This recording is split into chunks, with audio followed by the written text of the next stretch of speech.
அனைவருக்கும் வணக்கம். எங்களுடைய தந்தையார் 1971ஆம் ஆண்டு அவர் PUC படித்தபோது 100 மாணவர்களில் முதல் மதிப்பெண் எடுத்து சாதனை படைத்தார். அவருடைய வழியில் எங்களால் அத்தகைய சாதனையை படிப்பில் செலுத்த இயலாத சூழ்நிலை இருந்தது.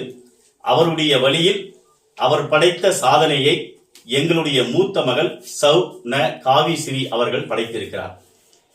என்ன என்று சொன்னால், CBSE பொது தேர்வில் 10ஆம் வகுப்பு பொது தேர்வில் 486 மதிப்பெண்கள் பெற்று அவர் சாதனை படைத்திருக்கிறார்.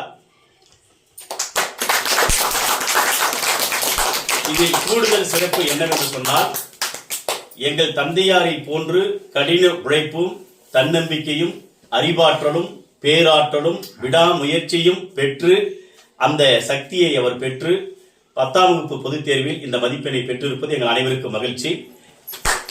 அவர் 10ஆம் வகுப்பு பொதுத் தேர்வில் 450க்கு கீழ் எடுத்தால் 10,000 ரூபாய் பரிசு தருவதாகவும் 450க்கு மேல் எடுத்தால் 20,000 ரூபாய் பரிசு தருவதாகவும் எங்களுடைய தந்தையார் வாக்குறுதி வழங்கியிருந்தார். அந்த வாக்குறுதியை நிறைவேற்றக்கூடிய வகையில் 486 மதிப்பெண்கள் எங்களுடைய மூத்த மகள் காவிஸ்ரீ பெற்றிருக்கிறார்.